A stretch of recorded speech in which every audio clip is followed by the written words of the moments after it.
ನಮಸ್ಕಾರ, ಇದು ವಿಶ್ವಂಬರ ಟಿವಿ. ನಾನು ಗುರುಪ್ರಸಾದ್ ಶಾಸ್ತ್ರಿ. ಪ್ರೈಮ್ ಗೆಸ್ಟ್ ಕಾರ್ಯಕ್ರಮಕ್ಕೆ ಸ್ವಾಗತ. ಇವತ್ತು ನಮ್ಮ ಜೊತೆಗಿದ್ದಾರೆ KV ಉಮಾಪತಿ ಭಟ್. ಇವರು ಮೂಲತಃ ಸಿದ್ದಾಪುರ ತಾಲೂಕಿನ ವಾಜ್ಗಾರಿನವರು.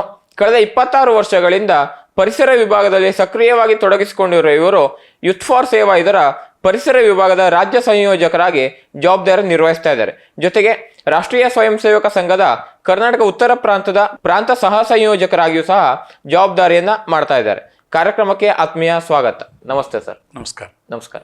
ಪ್ರಿಯ ವೀಕ್ಷಕರೇ, ಈ ವಿಡಿಯೋನ ನೋಡೋದಕ್ಕೂ ಮೊದಲು ನಮ್ಮ ಚಾನೆಲ್ ಅನ್ನ ಇನ್ನು ಸಬ್ಸ್ಕ್ರೈಬ್ ಮಾಡ್ಕೊಂಡಿಲ್ಲ ಆದ್ರೆ ತಕ್ಷಣವೇ ಸಬ್ಸ್ಕ್ರೈಬ್ ಮಾಡ್ಕೊಳ್ಳಿ. ಹಾಗೆ ವಿಡಿಯೋ ಇಷ್ಟ ಆಗಿದ್ರೆ ಶೇರ್ ಮಾಡಿ. ಈಗ ತಾವು ಯೂತ್ ಫಾರ್ ಸೇವಾದಲ್ಲಿ ಪರಿಸರ ವಿಭಾಗದಲ್ಲಿ ಒಂದು ರಾಜ್ಯಾದ್ಯಂತ ತಮ್ಮ ಪ್ರವಾಸದ ಕೆಲಸವನ್ನು ಮಾಡ್ತಾ ಇದ್ದೀವಿ. ಈ ಒಟ್ಟಾರೆಯಾಗಿ ಯೂತ್ ಫಾರ್ ಸೇವಾ ಅನ್ನೋದೇನು, ಈ ಪರಿಸರ ವಿಭಾಗದಲ್ಲಿ ತಮ್ಮ ಕಾರ್ಯವೈಖರಿ ಯಾವ ರೀತಿ ಇರ್ತದೆ?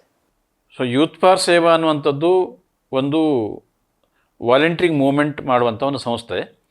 ಇದು ರಾಷ್ಟ್ರ ಮಟ್ಟದ್ದು, ದೇಶದ 42 ನಗರಗಳಲ್ಲಿ ಕೆಲಸ ಮಾಡುತ್ತೆ. ಇದರ ಧ್ಯೇಯವಾಕ್ಯ experience the joy of giving.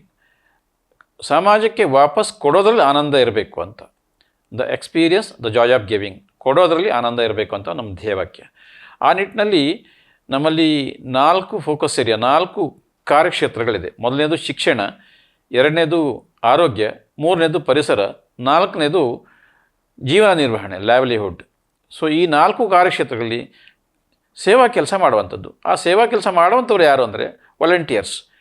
Voluntary category ನಾವು ಲೆಕ್ಕಾಚಾರ ಹಾಕಿದರೆ ಇಲ್ಲಿ ಕಾರ್ಪೊರೇಟ್ ವಾಲಂಟಿಯರ್ಸ್, ನಮಗೆ ಫಂಡಿಂಗ್ ಮಾಡುವಂತಹ ಯಾವ್ಯಾವುದು ಕಾರ್ಪೊರೇಟ್ ಸಂಸ್ಥೆಗಳಿದೆ ಅವೆಲ್ಲವೂ ಕೂಡ ಆ ವಾಲಂಟಿಯರ್ಸ್ ಬಂದು ನಮಗೆ ಸೇವೆಯನ್ನು ಸಲ್ಲಿಸ್ತಾರೆ.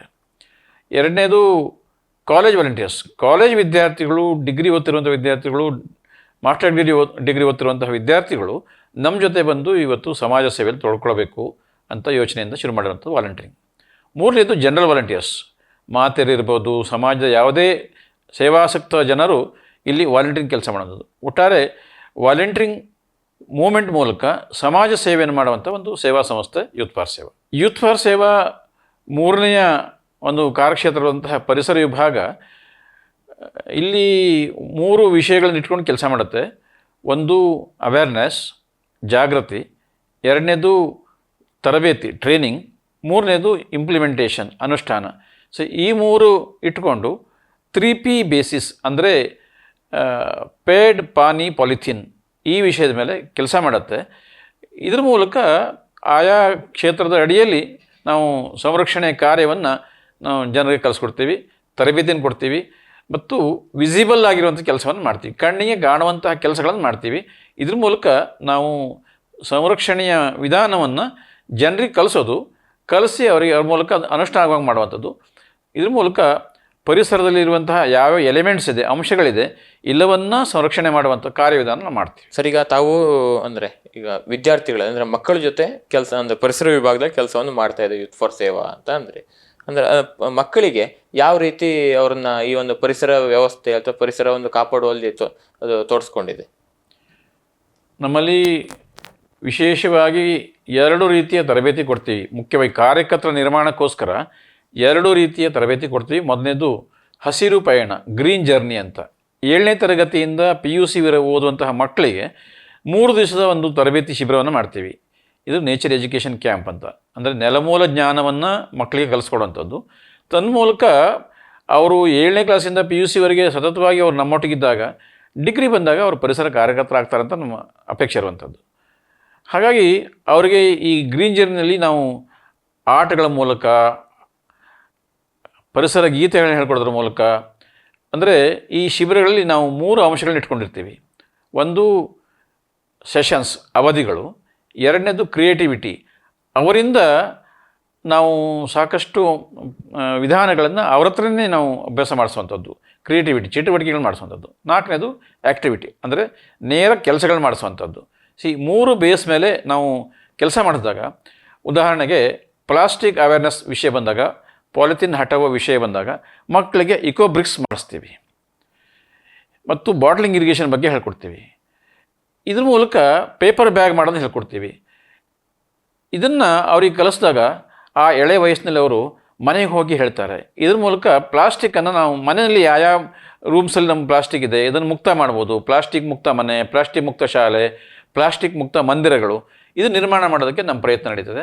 ಅದಕ್ಕೆ ಅವರಿಗೆ ನಾವು ತರಬೇತಿ ಕೊಡ್ತೀವಿ ಮಕ್ಕಳಿಗೆ. ಮತ್ತು ವಿಶೇಷವಾಗಿ ಶಾಲಾ ವಿದ್ಯಾರ್ಥಿಗಳಲ್ಲಿ ಶಾಲಾ ಔಷಧದ ಬಗ್ಗೆ ಹೆಚ್ಚು ಗಮನ ಕೊಡ್ತೀವಿ. ಶಾಲಾ ಔಷಧವನ ನಿರ್ಮಾಣದಲ್ಲಿ ನಾವು ಆ ಶಾಲೆಗೆ ಬೇಕಾಗುವಂಥ ಆಹಾರಕ್ಕಾಗಿ, ಔಷಧಕ್ಕಾಗಿ ಮತ್ತು ಹಣ್ಣಿಗಾಗಿ ಬರುವಂಥ ಗಿಡಗಳನ್ನು ಶಾಲೆಗಳಲ್ಲಿ ಬೆಳೆಸಿ ಆ ಶಾಲೆಗಳಲ್ಲಿ ಶಾಲಾ ಔಷಧದ ಮೂಲಕ ಅವರಿಗೆ ಗಿಡಗಳ ಒಂದು ಪರಿಚಯ ಮಾಡ್ತಾ ಆ ಪರಿಸರದ ಜಾಗೃತಿಯನ್ನು ಉಂಟು ಮಾಡ್ತೀವಿ. ಸರ್, ಈಗ ನಿಮ್ಮ ದೃಷ್ಟಿಯಲ್ಲಿ ಈ ಪರಿಸರವನ್ನು ನಮ್ಮ ಸುತ್ತಮುತ್ತಲಿನ ಒಂದು ಪರಿಸರ ವ್ಯವಸ್ಥೆಯನ್ನು ಉಳಿಸಿ ಬೆಳೆಸಲಿಕ್ಕೆ ಈಗ ಸಾಮಾನ್ಯ ಜನರು ಯಾವ ರೀತಿ ತೊಡ್ಕೋಬೋದು ಅಂತ ಅನಿಸುತ್ತೆ? ಸೊ ಇದರಲ್ಲಿ ಎರಡು ವಿಚಾರ ಬರುತ್ತೆ.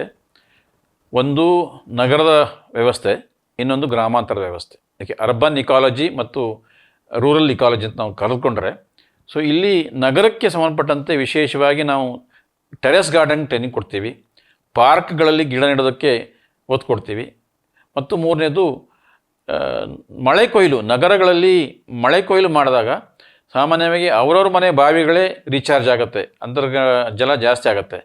ಮೂರನೇದು ಪ್ಲಾಸ್ಟಿಕ್ ಮುಕ್ತ ಮನೆ ಮಾಡೋದಕ್ಕೆ ಅವರಿಗೆ ಹೆಚ್ಚು ಒತ್ತು ಕೊಡ್ತೀವಿ. ನಗರಗಳಲ್ಲಿ ಓನ್ ಯಾರ್ಡಲ್ಲಿ ಔಷಧ ಗಿಡ ಬೆಳ್ಕೋಬೇಕು, ತನಗೆ ಬೇಕಾದಂತಹ ಆಹಾರೀಯ ಸಸ್ಯಗಳನ್ನು ತಾವೇ ಬೆಳ್ಕೋಬೇಕು ಅಂತ ನಮ್ಮದು. ಅದಕ್ಕೆ ಹರಿತ್ಕರ್ ಅಂತ ಕೂಡ ನಾವು ಕರಿತೀವಿ.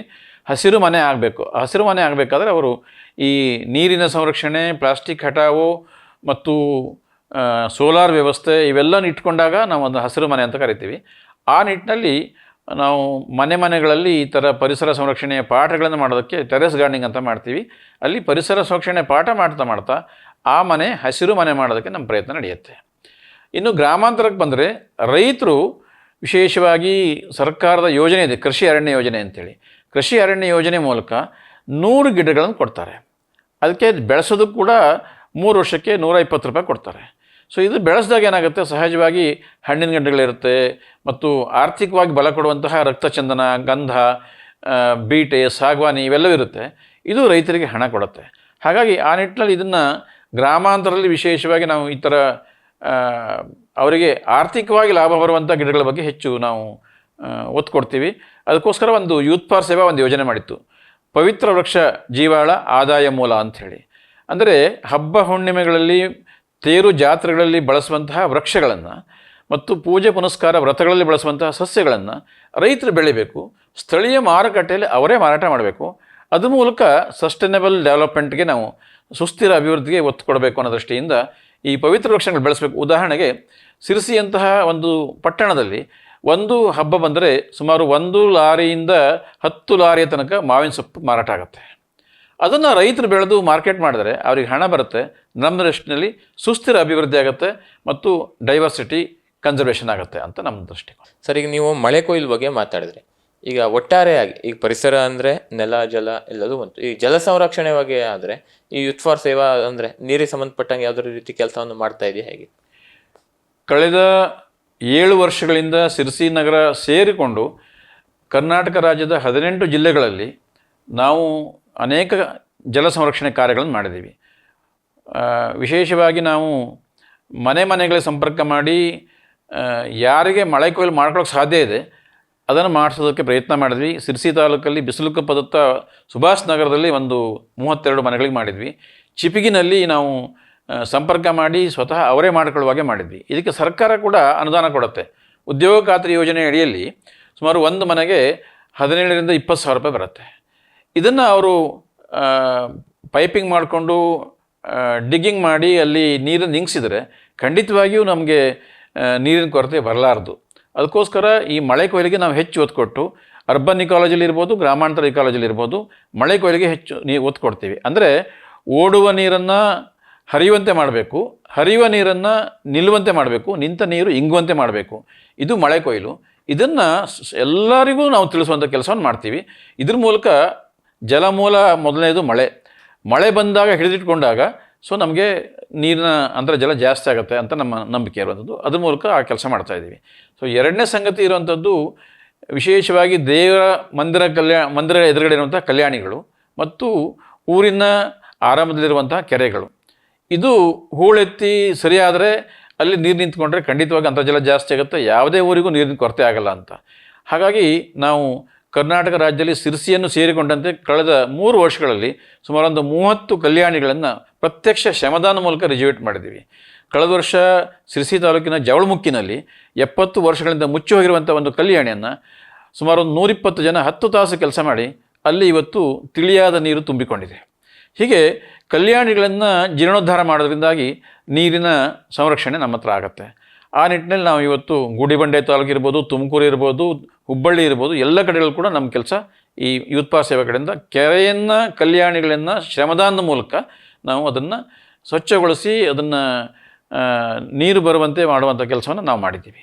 3ನೇದು ಸ್ವ್ಯಾಂಪ್ ಅಂದರೆ ರಾಮಪತ್ರ ಜಡ್ಡಿ ಅಂತ ಕರಿತೀವಿ. ಸಾಮಾನ್ಯವಾಗಿ ಪಶ್ಚಿಮ ಘಟ್ಟ ಪ್ರದೇಶದಲ್ಲಿ 2 ಬೆಟ್ಟ ಕಣಿವೆಗಳ ಮಧ್ಯೆ ಉಂಟಾಗುವಂಥ ಒಂದು ಒಂದಂಕಿ ಮರದ ಕಾಡು ಅಂತ ಕರಿತೀವಿ. ಇದನ್ನು ನಾವು ರಕ್ಷಣೆ ಮಾಡಿದಾಗ ಗ್ರಾಮಾಂತರ ಪ್ರದೇಶದಲ್ಲಿ ಕನಿಷ್ಠ 1 ಸ್ವ್ಯಾಂಪ್ ರಾಮಪತ್ರ ಜಡ್ಡಿ ಅಂತ ಕರಿತೀವಿ ಅಥವಾ ಜೌಗು ಭೂಮಿ ಅಂತ ಕರಿತೀವಿ. ಇದನ್ನು ಸಂರಕ್ಷಣೆ ಮಾಡಿದಾಗ ಸುತ್ತಮುತ್ತ ಇರುವಂಥ 10 ಕಿಲೋಮೀಟರ್ ವ್ಯಾಪ್ತಿರುವಂತಹ ಎಲ್ಲ ಕೆರೆ ಬಾವಿಗಳು ತುಂಬಿಕೊಂಡಿರುತ್ತೆ ಅಂತ ನಮ್ಮ ನಂಬಿಕೆ. ಮತ್ತು ನಾಡಿನ ಸಂಸ್ಕೃತಿಯ ಮೂಲ, ಜಲಮೂಲ, ಕಾಡಿನ ಮೂಲ ಎಲ್ಲವೂ ಕೂಡ ಹೌದು. ಅಂತಹ ಡೈನೋಸರ್ ಕಾಲದಂತಹ ಒಂದು ಒಂದಂಕಿ ಕಾಡು ಜೋಗುಭೂಮಿ ಪ್ರದೇಶವನ್ನು ರಕ್ಷಣೆ ಮಾಡೋದಕ್ಕೆ ಅನೇಕ ಕಾರ್ಪೊರೇಟ್ ಕಂಪ್ನಿಗಳು ಕೂಡ ಕೈ ಜೋಡಿಸಿ ಕಳೆದ 7 ವರ್ಷಗಳಲ್ಲಿ ಸುಮಾರು 5 ಹೊಸ ರಾಮಪತ್ರ ಜಡ್ಡಿಯನ್ನು ನಿರ್ಮಾಣ ಮಾಡಿದ್ದೀವಿ. ಅದಲ್ಲದೆ ಹಳೆಯದನ್ನು ಕೂಡ ಸಂರಕ್ಷಣೆ ಕೆಲಸವನ್ನು ನಾವು ಮಾಡಿದ್ದೀವಿ. ಸರಿ, ಒಂದು ಈ ಪರಿಸರ ಹೇಳೋದಂತ ಬಂದಾಗ ಒಂದು ಪ್ರಶ್ನೆ ಪ್ರಮುಖವಾಗಿ ಕಾಡೋದು, ಈಗ ರಾಷ್ಟ್ರೀಯ ಹೆದ್ದಾರಿ ಇರ್ಬೋದು, ಈ ಥರ ಯಾವುದೇ ಒಂದು ಅಭಿವೃದ್ಧಿ ಕಾರ್ಯಕ್ಕೆ ಸಂಬಂಧಪಟ್ಟ ಹಾಗೆ ಆ ಒಂದು ಕೆಲಸ ನಡಿಬೇಕಿದ್ರೆ ಸಾಕಷ್ಟು ಕಾಡುಗಳದ್ದು ಮರಗಳದ್ದು ನಾಶ ಆಗ್ತದೆ. ಅಂದರೆ ಈಗ ಸಾಕಷ್ಟು ಆರೋಪಗಳು ಬರ್ತವೆ, ಈಗ ರಾಷ್ಟ್ರೀಯ ಹೆದ್ದಾರಿ ಮಾಡ್ಬೇಕಾದ್ರೆ ಕಾಡುಗಳ ನಾಶ ಆಗತ್ತೆ ಅಂತ. ನಿಮ್ಮ ದೃಷ್ಟಿಯಲ್ಲಿ ಅದ್ರ ಬಗ್ಗೆ ಏನು ಹೇಳ್ತೀರಿ? ಸರ್ಕಾರದ ಅಭಿವೃದ್ಧಿ ಯೋಜನೆಗಳಲ್ಲಿ ಸಹಜವಾಗಿ ಆ ಪ್ರಕ್ರಿಯೆಗಳು ನಡೀಬೇಕು. ಇದಕ್ಕೆ ಯೂತ್ ಪಾರ್ ಸೇವೆ ಕಡೆಯಿಂದ ಯಾವುದೇ ಹೋರಾಟಗಳು ನಾವು ಮಾಡಲ್ಲ. ಆದರೆ ಸರ್ಕಾರದ ಯೋಜನೆಗಳು ಮಾಡುವಾಗ ಸುಮಾರು 1,000 ಮರ ಹೋಗುತ್ತಂದರೆ 1,000 ಮರವನ್ನು ಪರ್ಯಾಯವಾಗಿ ಎಲ್ಲಿ ನೆಡಬೇಕು ಅಂತ ಚಿಂತನೆ ಮಾಡಿರ್ತಾರೆ. ಅದನ್ನು ನೆಟ್ಟಿದಾರೋ ಇಲ್ಲೋ ಅಂತ ನಾವು ಗಮನಿಸಬೇಕು. ಅದು ನಮ್ಮ ಕರ್ತವ್ಯ, ಅದನ್ನು ಮಾಡ್ತೀವಿ. ಆ ನಿಟ್ಟಿನಲ್ಲಿ ಸರ್ಕಾರದ ಯೋಜನೆಯನ್ನು ಅಡ್ಡಿಪಡಿಸೋಕ್ಕಿಂತ ಅವರು ಅದನ್ನು ಪರ್ಯಾಯವಾಗಿ ವ್ಯವಸ್ಥೆ ಮಾಡಿದ್ರ ಅನ್ನುವಂಥದ್ದು ನಮ್ಮದು ಯೋಜನೆ ಇರುವಂಥದ್ದು. ಆ ನಿಟ್ಟಿನಲ್ಲಿ ನಾವು ಅದನ್ನ ಕೆಲಸ ಮಾಡ್ತೀವಿ. ಉದಾಹರಣೆಗೆ ಸಿರ್ಸಿಯ ದೇವಿಕೆರೆಯನ್ನು ಜೀರ್ಣೋದ್ಧಾರ ಮಾಡುವಾಗ ಶ್ರೀಯುತ ದಿವಂಗತ ವಸಂತ್ ಶೆಟ್ಟಿಯವರು ನೆಟ್ಟು ಬೆಳೆಸಿರುವಂಥ ಗಿಡಗಳು ಕಡಿಬೇಕು ಅಂತ ಮಾರ್ಕ್ ಮಾಡಿದರು. ಆದರೆ ಯೂತ್ ಪಾರ್ ಸೇವಾ ನಿಶ್ಚಯ ಮಾಡ್ತು, ಎಲ್ಲ ನಮ್ಮ ವಾಲಂಟಿಯರ್ಸ್ ಮತ್ತು ಕಾರ್ಯಕರ್ತರ ಮೂಲಕ ಸಹಾಯಕ ಕಮಿಷನರ್ ಆಫೀಸಿಗೆ ಹೋಗಿ ನಾವು ಇದು ವಿನಂತಿ ಮಾಡಿದ್ವಿ. ಇದು ನೆಟ್ಟು ಬೆಳೆಸಿದಂಥ ಮರ, ನೀವು ಇದು ಇಟ್ಕೊಂಡೇ ನೀವು ಕೆರೆಯನ್ನು ಡೆವಲಪ್ ಮಾಡಿ. ಇದರಿಂದ ಕೆರೆಗೂ ಕೂಡ ಸಪೋರ್ಟ್ ಆಗುತ್ತೆ, ವಾಟರ್ ಕನ್ಸರ್ವೇಷನ್ ಜಾಸ್ತಿ ಆಗುತ್ತೆ ಮತ್ತು ರಸ್ತೆಯಲ್ಲಿ ಎದುರುಗಡೆ ಇರುವಂತಹ ಕಟ್ಟಡಗಳಿಗೆ, ಗಾಡಿಗೆ ಎಲ್ಲದಕ್ಕೂ ನೆರಳಾಗುತ್ತೆ. ಕಡಿಬಾರ್ದು ಅಂತ ನಾವು ಅವರಿಗೆ ಆಗ್ರಹ ಮಾಡಿದಾಗ ಅವರು ಸಹಾಯಕ ಕಮಿಷನರ್ ಅದಕ್ಕೆ ಒಪ್ಪಿಕೊಂಡು ನಮಗೆ ನಗರಸಭೆ ಮೂಲಕ ಒಂದು ಪತ್ರ ಕೊಟ್ಟರು, ಆ ಮರಗಳನ್ನ ನಾವು ಕಡಿಯೋದಿಲ್ಲ ಅಂಥೇಳಿ. ಸೊ ಇವತ್ತಿಗೂ ಕೂಡ ಆ ಮರ ಉಳ್ಕೊಂಡಿದೆ. ಸೊ ಈ ರೀತಿ ಸರ್ಕಾರಿ ಯೋಜನೆ ಬಂದಾಗ ಅವರ ಮನವೊಲಿಸಿ ಅದನ್ನು ಉಳಿಸ್ಕೊಳ್ಳುವಂಥ ಕೆಲಸ ನಾವು ಮಾಡ್ತೀವಿ. ಈಗ ಒಟ್ಟಾರೆಯಾಗಿ ಪರಿಸರ ಸಂರಕ್ಷಣೆ ವಿಚಾರದಲ್ಲಿ ತಾವೇನು ಹೇಳಲಿಕ್ಕೆ ಬಯಸ್ತೀರಿ? ಮೊಟ್ಟ ಮೊದಲನೇದು, ನಾವು ಕಾಡನ್ನು ಅಥವಾ ನಿಸರ್ಗವನ್ನು ಅಥವಾ ಜೀವವೈವಿಧ್ಯವನ್ನು ಹಾಳು ಮಾಡದೆ ಹೋದರೆ ಮೀನ್ಸ್ ಇವತ್ತು ನಾವು ರಾಸಾಯನಿಕ ಗೊಬ್ಬರ ಇರ್ಬೋದು, ಕೀಟನಾಶಕ ಇರ್ಬೋದು, ಕಳೆನಾಶಕ ಇರ್ಬೋದು, ಇವನ್ನು ಬಳಕೆ ಕಡಿಮೆ ಮಾಡಿದರೆ ಮತ್ತು ಅರಣ್ಯಗಳನ್ನು ದುರ್ಬಳಕೆಯನ್ನು ನಿಲ್ಲಿಸಿದರೆ ಸಹಜವಾಗಿ ಪ್ರಕೃತಿ ತಾನಾಗೆ ಬೆಳ್ಕೊಳ್ಳುತ್ತೆ. ಇದಕ್ಕೆ ನಾವೇನು ಬೆಳೆಸಬೇಕಂತ ಅಗತ್ಯ ಇಲ್ಲ. ಆ ನಿಟ್ಟಿನಲ್ಲಿ ನಾವು ಯೂತ್ ಪಾರ್ ಸೇವಾ ಅನೇಕ ಯೋಜನೆಗಳನ್ನು ಯೋಚನೆ ಮಾಡಿದೆ. ಸೊ ಸಿರ್ಸಿಯಲ್ಲಿ ಈಗ ಸದ್ಯದಲ್ಲೇ ಒಂದು ವಿಚಾರ ಸಂಕಿರಣ ನಡೀಲಿಕ್ಕಿದೆ. ಸಸ್ಯದಿಂದ ಸಸ್ಯಕ್ಕೆ ಔಷಧ ಮತ್ತು ಸಾವಯವ ಗೊಬ್ಬರದ ಬಳಕೆ, ಇದು ವ್ಯಾಪಕವಾಗಬೇಕು.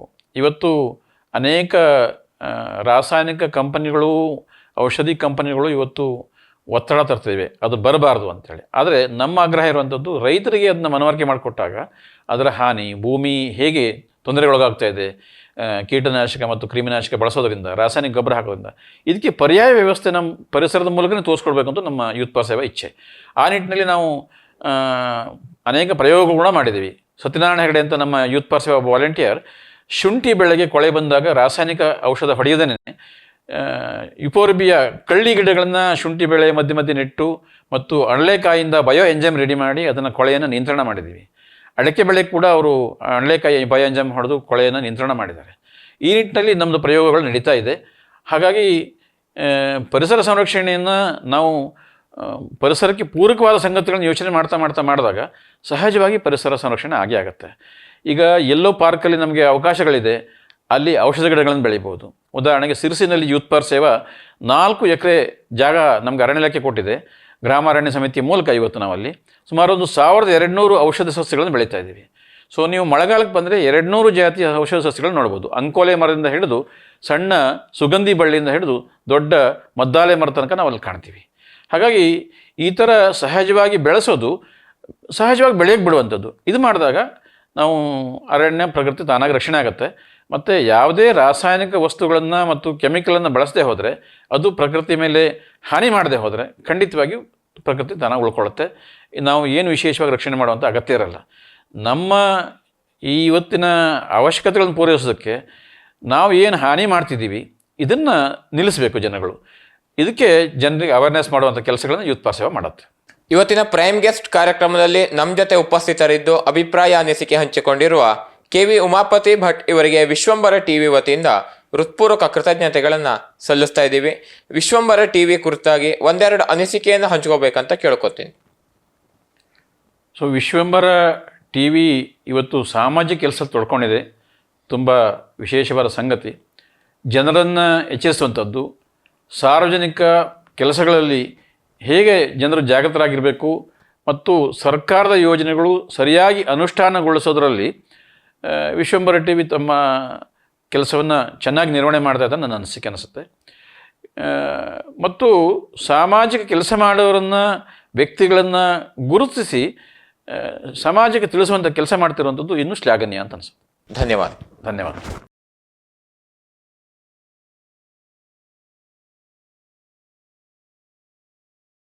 ವೀಕ್ಷಕ ಮಹಾಪ್ರಭುಗಳೇ, ನಮ್ಮ ಚಾನಲ್ ಅನ್ನು ಸಬ್ಸ್ಕ್ರೈಬ್ ಮಾಡಿ, ಶೇರ್ ಮಾಡಿ, ಪ್ರೋತ್ಸಾಹಿಸಿ.